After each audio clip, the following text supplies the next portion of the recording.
Hi and welcome to Chiquita's Crochet. I wanted to show you my advancement to this journal.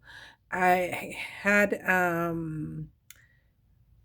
I don't think you could say how I purchased some of the day stash from Jill, and originally this was going to be a tall journal, but I don't know why I measured the regular 8 by 10 paper or 8 by 11, something like that. Anyways, the regular paper, and I just put it in half this way, and I'm like, oh, it's too big, so I cut it off.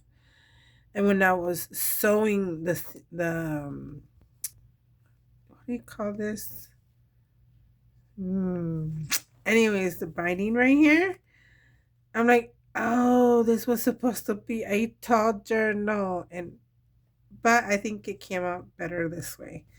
So uh, the signatures in, I glued I'll show you. This is not glued yet, but I need to glue it here to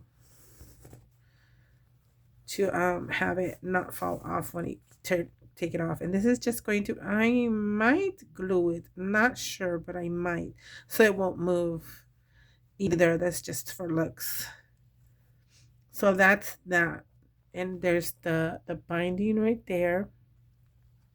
This is the applique that came with the kit.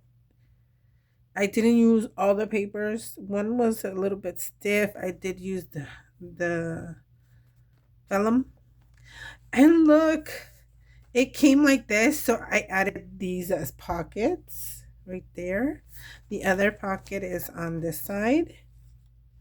Excuse me. I'm still getting over my cold there. So this is the vellum piece. Almost cut it in half. I had like a strip, like an inch left. And this is the other side of the vellum, as you can see.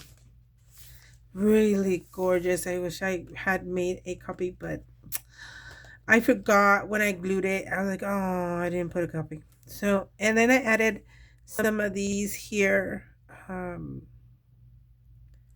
tatting right here and right here, just to, cover kind of the glue.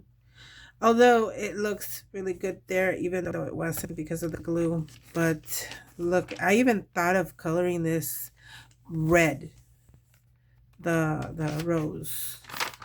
Okay, so and the kit, there was some washi also. Some of it ripped when I was taking it off. So I just said, well, I'll just leave it like that and put the ripped parts there. And they're not everywhere. They are in like where'd it go? There you go. Right there. And I think there's one more. Maybe. Oh, I think, yeah, they're right there.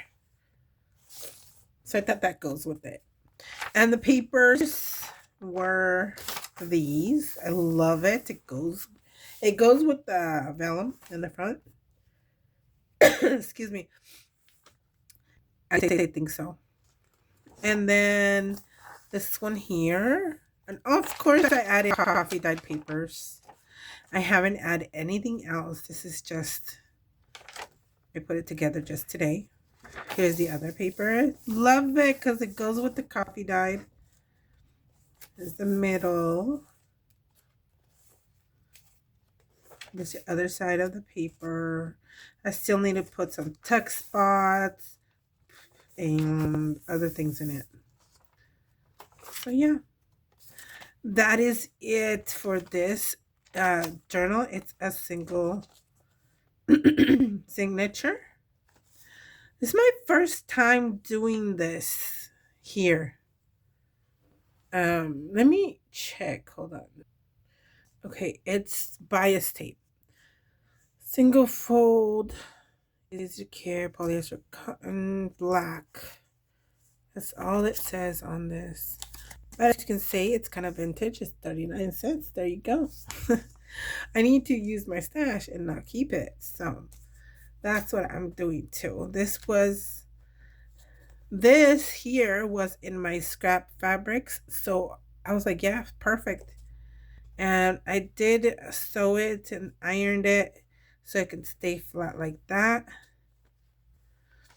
But even though it's a bit wonky, I still like it. I think it's pretty for the first time doing this in a while because I did do a quilt, oof, probably more than 20 years. And they showed us how to do these, put these bias tape on the quilts. And eh, all I could say, I did my best and I tried. And I love it. The thing is here, I this is upside down. It's because when I was gluing the pockets, I did not check if this was like that. Although, since it's like patched up, like see this is this whole different one, but the same tool. So I don't think it matters, at least for me, because it went perfectly with this flower on here. And this is the puffy flower. That's so cute. I love it. And I think that's it for now. That's all I have. So I hope I'll do this. If I'll finish soon. Okay, I'm gonna have to ask where she got this because that's so pretty. I would love to have the same image. So, anyways, thank you so much for watching. I love this, and yes, it's not purple. Okay, so hopefully soon I'll finish it and then show it again. Bye.